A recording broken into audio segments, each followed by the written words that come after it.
Hello and welcome to all. Today we will talk about 5 more questions of environment and ecology. First question will be related to Gucci. ये क्या है, किस चीज़ से related है? कुछ bird species के बारे में बात करेंगे. Then nitrogen fixing plants, biorock technology and finally we will end up with Miyawaki method. ये सभी क्वेश्चंस प्रीलिम्स 22 से बिलोंग करते हैं. अगर आप इन सभी कंसेप्ट्स को जानते हैं that is well and good. अगर आप नहीं जानते, इस वीडियो में एक सिंपल वे में सारी बातों को आप सीख पाएंगे. साथ ही साथ आप अपना MCQ सॉल्विंग एप्टीट्यूड डेवलप कर पाएंगे, जो आपकी मदद करेगा ऑब्जेक्टिव क्वेश्चंस को इफेक्टिवली टैकल करने में. आर्ट ऑफ रिवर्स इंजीनियरिंग आपको कैपेबल बनाएगी किसी भी क्वेश्चन की ओरिजिन को ट्रेस करने में. ओरिजिन से मतलब ये है, आप ये जान पाएंगे कोई क्वेश्चन किस टॉपिक से पूछा गया है. देन कीवर्ड की बेसिक नॉलेज आपकी मदद करेगी PYQ से रिलेटेड. जो भी क्वेश्चन UPSC हर साल हर सब्जेक्ट एरिया से डायरेक्टली या इनडायरेक्टली फ्रेम करती है, उनको सोल्व करने में. फाइनली आप अपने कंसेप्ट्स को क्लियर कर पाएंगे, और अगर आपको ये लगता है आपके कंसेप्ट्स ऑलरेडी क्लियर हैं तो आप उनको रिवाइज कर पाएंगे. Let's start with questions. With reference to gucchi sometimes mentioned in the news, consider the following statements. गुच्ची जो है कई बार न्यूज़ में मेंशन किया होता है, उसके संदर्भ में कुछ कथन दे रखे हैं, स्टेटमेंट दे रखी हैं. क्या है? It is A fungus. It grows in some Himalayan forest areas. It is commercially cultivated in the Himalayan foothills of northeastern India. Which of the statements given above is or are correct? 1 only, 3 only, 1 and 2 only, 2 and 3 only. इस point पे हर question में आप video को pause कीजिए, question को अच्छे से पढ़िए, समझने की कोशिश कीजिए, ज़रूरत पड़े उसकी हिंदी ट्रांसलेशन पढ़िए. इसमें कोई वो फ़र्क नहीं है, चीज़ों को समझना बेहद ज़रूरी है. Then you can move towards explanation part. Explanation part की तरफ मूव करने से पहले एक चीज़ और आपको करनी है कि जो भी आपका आंसर हो उसको मार्क करना है, चाहे वो ठीक है गलत है, इस चीज़ की परवाह किए बिना. क्योंकि अगर आपका आंसर गलत भी होगा तो जो ठीक आंसर है वो आपको अच्छे से ज़्यादा समय तक याद रहेगा, एक माइंड में क्यूरियोसिटी डेवलप होगी. Correct answer in this case is C, 1 and 2. यानी गुच्ची जो है एक फंगस है, ये हिमालयन फॉरेस्ट एरिया में ग्रो करती है. It is not grown cultivated commercially. It is a edible fungus. Fungus या फंजाई भी जिसको बोलते हैं, क्या है? It refers to the lecture 25. Link will be given in I button. इसके बारे में सीखने के लिए आपको 25th लेक्चर पे विजिट करना पड़ेगा, क्योंकि हमने ऑलरेडी इसके बारे में डिटेल से बात कर चुके हैं. यहाँ बात करेंगे हम गुच्ची, जिसको मोरल भी बोलते हैं. इसका जो हैबिटेट है हिमालयन रीजन है, J&K. बाहर देशों में भी जैसे नॉर्थ अमेरिका, ब्राज़ील, बुल्गारिया में भी ये ग्रो की जाती है, कल्टीवेट यानी मतलब नेचुरली ग्रो होती है. क्या फीचर्स हैं इसके? It is a source of nutrients like protein, carbohydrates, fibre. इसका यूज़ इंडस्ट्रीज में भी होता है कुछ एंजाइम्स बनाने के लिए, जिनसे फूड की वैल्यू अपग्रेड होती है. इसका जो कलर है पेल येलो कलर होता है, इमेज में आप देख सकते हैं, it is pale yellow colour. Then it has symbiotic relationship with the roots of some trees. मतलब एक दोस्ताना गिव एंड टेक का रिलेशनशिप होता है इसका बहुत से पेड़ों की रूट्स के साथ. Next is which of the following is not a bird. 4 options आपको दे रखे हैं, क्या बताना है कौन सा बर्ड नहीं है? Golden mahseer, Indian nightjar, spoonbill, white ibis. Correct answer in this case is A. Golden mahseer is not the bird. What is it? It is a fish species. Then the rest are birds.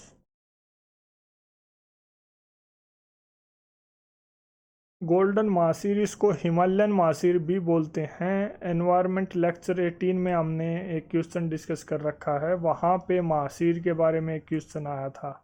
अगर आप PYQ analysis करते हैं तो आपको वो मदद करेगा इस क्वेश्चन को सोल्व करने में, क्योंकि नाम से ये आप पता लगा पाएंगे कि मासीर एक फ़िश की वैरायटी है, फ़िश की स्पीसीज़ है। वहाँ भी ऑप्शंस में एक मतलब इस टाइप से दे रखा है। देन गोल्डन मासीर या हिमालयन मासीर क्या है, इसके क्या फीचर्स हैं। It is A game fish. Habitat कहाँ इसका, मेनली हिमालयन रीजन में जो भी लेक्स वगैरह रिवर वगैरह हैं उनमें ये पाई जाती है। ओमनीवोरस है नेचर में, यानी it eats both plant and animals. Then इसका जो कलर है रेडिश गोल्डन कलर होता है। नेशनल फिश है ये कहाँ की, पाकिस्तान की। स्टेट फिश है ये इंडिया में कई स्टेट्स की, जैसे अरुणाचल प्रदेश, हिमाचल प्रदेश, उत्तराखंड, मध्य प्रदेश एंड जम्मू एंड कश्मीर जो एक यूनियन टेरिटरी है। देन IUCN की लिस्ट पे इसका जो स्टेटस है that is threatened. It looks like this, you can see in the image. Indian nightjar ये एक बर्ड स्पीसीज है। हैबिटेट इसका mainly South Asia, South East Asia है। स्मॉल शॉर्ट टेल्ड होते हैं ये। नॉकटर्नल है नेचर में, यानी these are active during night. Third है स्पून बिल। स्पून बिल भी एक बर्ड की स्पीसीज है, ग्लोबली पाई जाती है। लिस्ट कंसर्न है IUCN की लिस्ट पे। It looks like this and this is जो इनका ये पोर्शन है it is called bill. White ibis ये भी एक बर्ड स्पीसीज है, खासकर ये नॉर्थ और सेंट्रल अमेरिका में पाई जाती है। IUCN के जो रेड लिस्ट है उस पे it is also list concern status. It looks like this.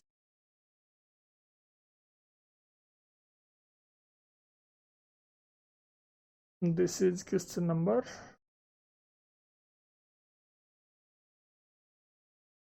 Question number 3 is which of the following are nitrogen fixing plants? Alfalfa, amaranth, chickpea, clover, purslane, spinach. Select the correct answer using the code given below. 1, 3 and 4 only, 1, 3, 5 and 6 only, 2, 4, 5 and 6 only, 1, 2, 4, 5 and 6. कौन सा इनमें से 6 variety plants की दे रखी है? क्या पूछ रखा है? नाइट्रोजन फिक्सिंग प्लांट कौन सा है? Correct answer in this case is A, यानी फर्स्ट अल्फाल्फा, third chickpea and fourth clover. ये तीनों वैरायटी नाइट्रोजन फिक्सिंग प्लांट हैं। नाइट्रोजन फिक्सिंग का कंसेप्ट हमें पता होना चाहिए। नाइट्रोजन फिक्सिंग इन प्लांट्स किस चीज़ को बोलते हैं और कौन से प्लांट्स उससे रिलेटेड हैं। नाइट्रोजन फिक्सेशन या नाइट्रोजन फिक्सिंग जो है वो एक बायोलॉजिकल प्रोसेस है। क्या होता है इस बायोलॉजिकल प्रोसेस में? इस प्रोसेस में जो भी एटमॉस्फेरिक नाइट्रोजन है उसको कन्वर्ट कर दिया जाता है किस चीज़ में? अमोनिया में खासकर, या फिर दूसरे नाइट्रोजन कंपाउंड्स में। ऐसा क्यों किया जाता है? ताकि जो प्लांट्स हैं वो इसको यूटिलाइज कर सकें अपनी ग्रोथ और डेवलपमेंट के लिए, क्योंकि प्लांट्स जो है डायरेक्ट जो भी नाइट्रोजन अवेलेबल है एटमॉस्फेयर में उसको ऐसे के ऐसे यूटिलाइज नहीं कर सकते। उनको ज़रूरत पड़ती है कि भाई इसको कन्वर्ट किया जाए अमोनिया या नाइट्रोजन कंपाउंड्स में, ताकि वो इसको यूज़ कर पाएँ। दो टाइप से ये प्रोसेस होती है। एक है बायोलॉजिकल या सिम्बायोटिक नाइट्रोजन फिक्सेशन। इसमें क्या होता है कि कुछ नाइट्रोजन फिक्सिंग प्लांट्स एक symbiotic relationship, give and take की एक फ्रेंडली रिलेशनशिप डेवलप करते हैं। किसके साथ? नाइट्रोजन फिक्सिंग बैक्टीरिया के साथ। इससे क्या होता है? इससे जो प्लांट हैं वो बैक्टीरिया को कार्बोहाइड्रेट वगैरह एक सूटेबल कंडीसिव एनवायरनमेंट प्रोवाइड करते हैं। रिटर्न में जो बैक्टीरिया हैं वो प्लांट्स को नाइट्रोजन को फिक्स करके जो कंपाउंड्स जनरेट होते हैं खासकर अमोनिया वो प्रोवाइड करते हैं। प्लांट्स ऐसा एंजाइम नाइट्रोजिनेज की मदद से करते हैं। जो नाइट्रोजन फिक्सिंग का काम है, सॉरी बैक्टीरिया जो हैं वो नाइट्रोजन फिक्सिंग का काम एंजाइम नाइट्रोजिनेज की मदद से करते हैं। कुछ एग्जाम्पल अगर प्लांट्स की बात करें नाइट्रोजन फिक्सिंग प्लांट्स, अल्फाल्फा, chickpea, clover, soybean. Then bacteria की अगर बात करें कि वो बैक्टीरिया जो नाइट्रोजन फिक्सिंग का भी काम करते हैं और उनकी प्लांट्स के साथ सिम्बायोटिक रिलेशनशिप भी होती है। ये पॉइंट इंपॉर्टेंट है नोट करने का। रिजोबियम एंड फ्रैंकिया। सेकंड जो टाइप है वो क्या है कि non symbiotic nitrogen fixing. Non symbiotic nitrogen fixing क्या है कि कुछ बैक्टीरिया ऐसे होते हैं जिनका प्लांट के साथ सिम्बायोटिक रिलेशनशिप नहीं होता, लेकिन वो नाइट्रोजन फिक्सिंग का काम करते हैं, और जब वो बैक्टीरिया डाई यानी मर जाते हैं तो प्लांट उनकी जो उसमें नाइट्रोजन कंपाउंड है उनको कंज्यूम करते हैं। This is how plant get their nitrogen compounds. Azotobacter clostridium, ये बैक्टीरिया इस कैटेगरी में है, यानी मेन रोल रहता है बैक्टीरिया का नाइट्रोजन फिक्सिंग में। दो वैरायटी हैं, एक वो है प्लांट के साथ सिम्बायोटिक दोस्ताना रिलेशनशिप रहता है जैसे रिजोबियम फ्रैंकिया। देन दूसरे वो हैं जिनका रिलेशनशिप प्लांट के साथ सिम्बायोटिक नहीं रहता, लेकिन नाइट्रोजन फिक्सिंग वो फिर भी करते हैं। इमेज में आप देख सकते हैं these three are nitrogen fixing plant: alfalfa, chickpea, and then clover. These look like this, and these are the other options that are given in the options, that is amaranth, purslane, and spinach. These are not related to nitrogen fixing, yet they look like this. Fourth is biorock technology is talked about in which one of the following situations? Biorock technology जो है उसका किस context में बात होती है? जैव cell प्रौद्योगिकी। किस परिस्थिति में या किस कंटेक्स्ट में, किस सिचुएशन में उसके बारे में बात होती है? A, restoration of damaged coral reefs. B, development of building materials using plant residues. C, identification of areas for exploration और extraction of shale gas. D, providing salt licks or wild animals in forests or protected areas. Correct answer in this case is A, यानी restoration of damaged coral reefs. उनके restoration के लिए जो प्रवाल भित्तियों की बहाली यानी क्षतिग्रस्त जो प्रवाल भित्तियां हो चुकी हैं उनकी बहाली के लिए इसका यूज किया जाता है। क्या है ये टेक्नोलॉजी? सबसे पहले हमें पता होना चाहिए बायोरोक क्या है। बायोरोक एक सीमेंट लाइक इंजीनियरिंग मटेरियल है, सीमेंट के जैसा, जिसको इलेक्ट्रोलिसिस की प्रोसेस के द्वारा जनरेट किया जाता है सी वाटर में। देन बायोरोक टेक्नोलॉजी क्या हुई कि वो टेक्नोलॉजी या वो मेथड जिसका यूज करते हुए बायोरोक को यूज करके आर्टिफिशियल स्ट्रक्चर या फिर रीफ्स क्रिएट की जाएं। यानी बायोरोक टेक्नोलॉजी वो है कि ऐसे मेथड्स जो बायोरोक्स का यूज करते हुए आर्टिफिशियल स्ट्रक्चर्स या रीफ्स क्रिएट करें जिनके ऊपर कोरल्स जो हैं इजीली ग्रो कर सकें। इस मेथड को या इस टेक्नोलॉजी को वोल्फ हिल्बर्ट्स ने डेवलप किया था 1976 में।